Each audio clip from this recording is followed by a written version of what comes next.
Jeopardy, Sobriete, and Infidelite. It's the new episode of The Connors. Let's talk about it.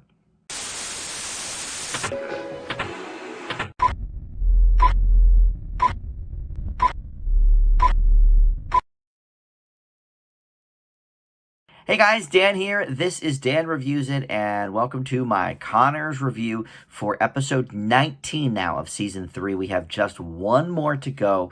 Still no word, by the way, whether or not we're going to be seeing a season 4 of the Connors. I can't imagine that we won't be, but ABC has not handed out any renewals to comedy series yet. We've got a few drama renewals just this past week. Grey's Anatomy, Station 19, a couple others, but none of their comedies have been renewed yet. Blackish, The Goldbergs, American Housewife, The Connors, among many, many others. So, but it is still the number one comedy on ABC. It has been all season ever since Modern Family left their airwaves. So I imagine that we will be hearing very soon about a season 4. Hopefully, we'll have it by the season finale next week. But if not, we'll just sort of keep a good thought there. If you are new to Dan Reviews It, welcome to my channel. Thank you for finding this video. And please consider subscribing. You can do that down below and even hit that little bell there too if you want to get notifications when I release new videos. I am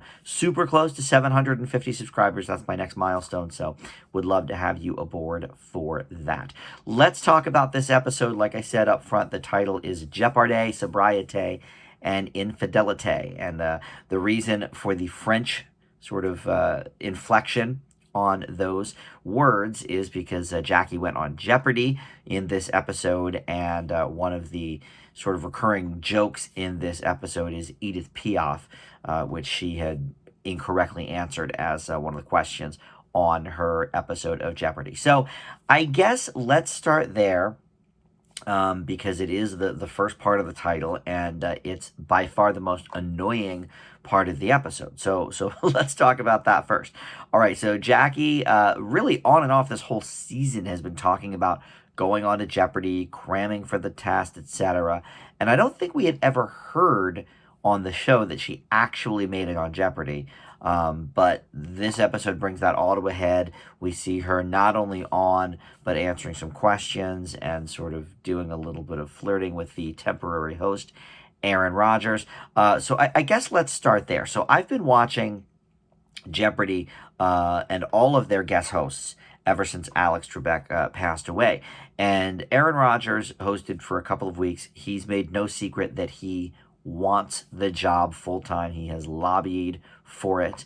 Personally, I think he is actually one of the weaker ones in the bunch. He was very, very unenergetic. But okay, whatever. But it's just sort of odd that they would have him be the guest host on this episode. I know he really wants the job badly, but the Connors will air probably for a long, long time in reruns, and Aaron Rodgers will have hosted Jeopardy probably for only 2 weeks, when the history books are closed. So I don't know. I thought it was odd. I also think it's odd because Jeopardy is a CBS production, and I know it airs around the country on different stations. Locally here in Harrisburg, Pennsylvania, where I live, it is on CBS, but I know many ABC affiliates run it as well, including in my hometown of Philadelphia. So I think it's odd that The Connors is on ABC, but Jeopardy is produced by CBS.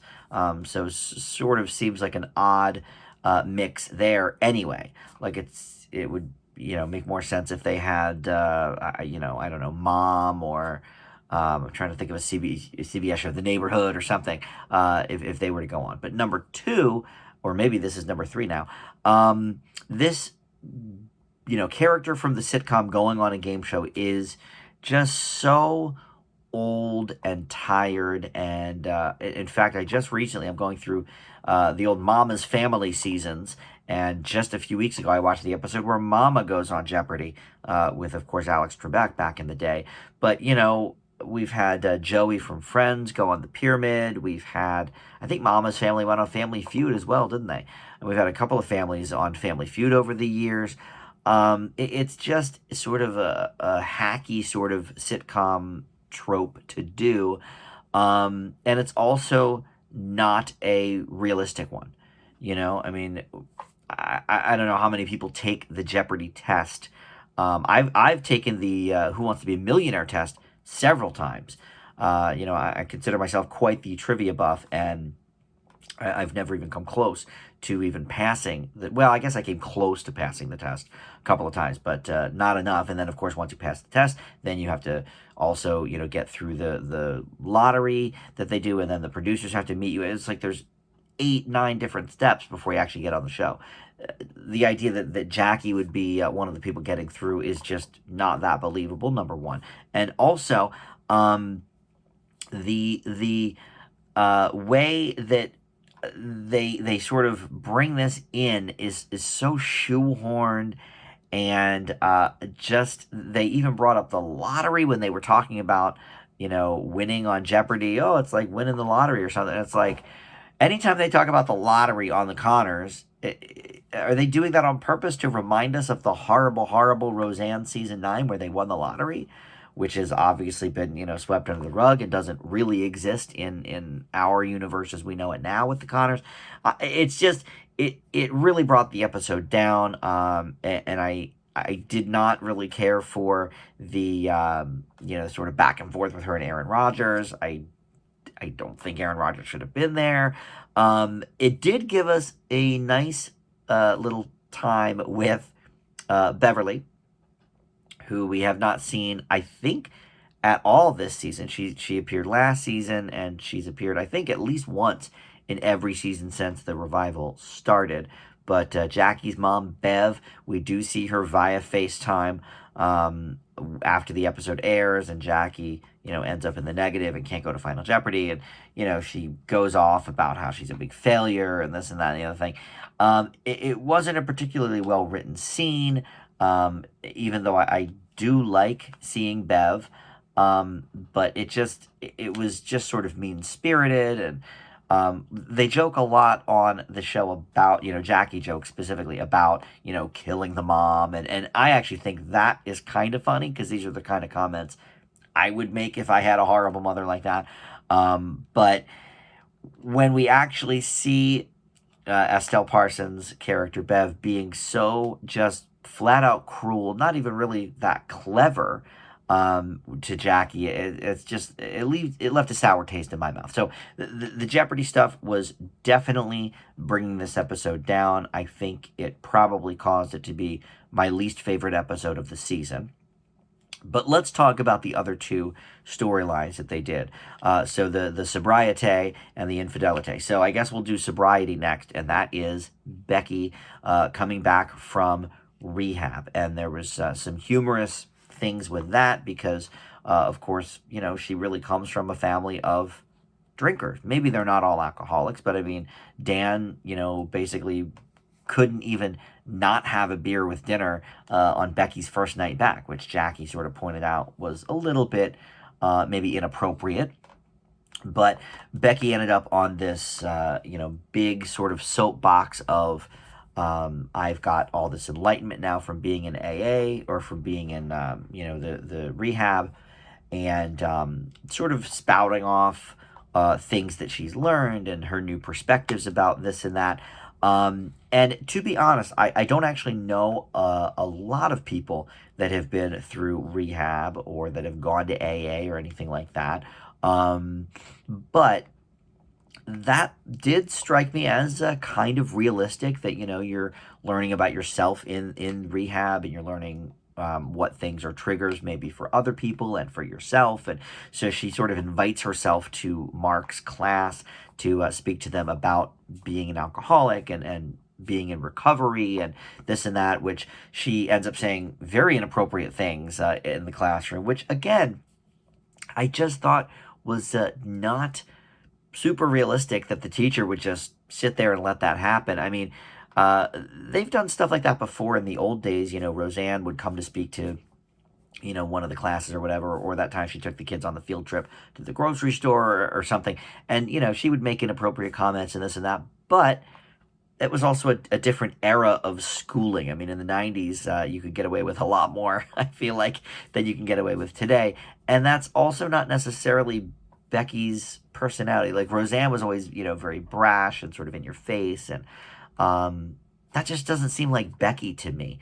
So I don't know. And then the family has an intervention with her to tell her like she needs to basically calm down with the holier than thou kind of stuff, and this and that. And then she's like, oh yeah, well, they told me maybe my family wouldn't be supportive, and I do think that is probably something that occurs in real life situations where somebody gets out of rehab and they're sort of maintaining this I'm better than you maybe kind of attitude that Becky has. But I think they are magnifying it here.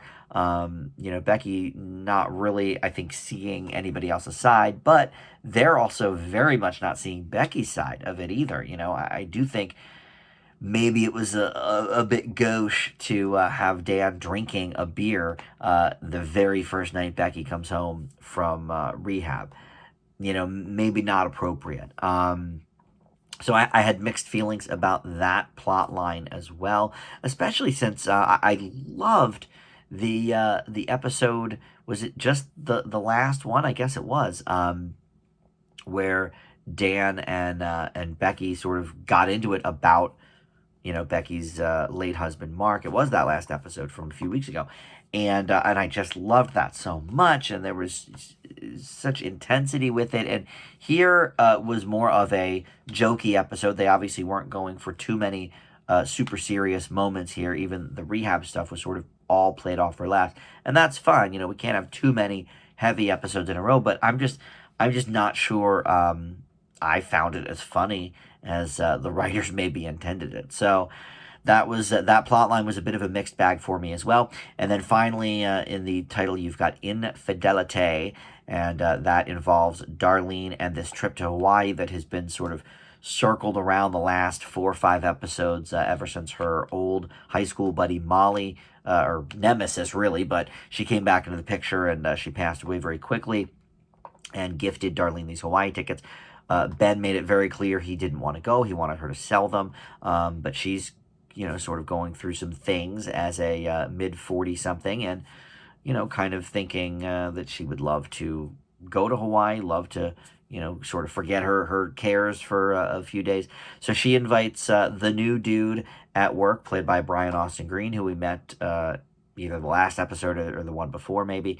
And he kind of accepts, but in the interim, Candace Bergen, who is Ben's mother, she sort of finds out because she goes out to dinner with Darlene to sort of discuss things with Ben and apologize for coming between them and saying, oh, I only wanted to come between you and your father, not you and Ben. Which, that part kind of was funny. And I'm a Candace Bergen fan. I've been over this. So I liked that. But she sort of finds out in that dinner that indeed Darlene is going to go to Hawaii with this other dude. So Darlene comes clean to Ben about it and says, look, I did decide to sell those tickets. I assume she sold them to the Brian Austin Green character, but I'm not sure if they ever actually said that in the episode. But I assume that's who she sold them to. But in any event, she decides, okay, you're what's most important, Ben. We're going to move in together, this and that. And next week's episode has the phrase 2 proposals in the title. And they've been sort of touting this week's episode and next week's as sort of the last 2 of the season, but they're sort of promoting it as one because they showed scenes from next week's episode as well in this week's commercial. So I don't know who the 2 proposals are, but my guess would be Ben and Katie Seagal, who plays Louise. She was back this week. She has been absent for most of the last half of this season, because she's been filming her new drama show Rebel on ABC, which I saw the first episode of and enjoyed an okay amount. But obviously she's back now. The excuse on this show was that she had COVID, but I think maybe there's a proposal coming from her as well next week, not sure. But in any event, this is the storyline I liked the most. I've really been enjoying what they've been doing this season with Ben and Darlene, both separately and together, because I think each one is sort of defining for themselves what they want from their future with that other person, and possibly without that other person, what they might want from the future as well. So I think there's been a few internal discussions, within themselves, sort of thinking about what they want to do and how they want to move forward. And this Hawaii trip could have been a make it or break it moment for them. And I think with Candice Bergen sort of nudging, it sort of did become that.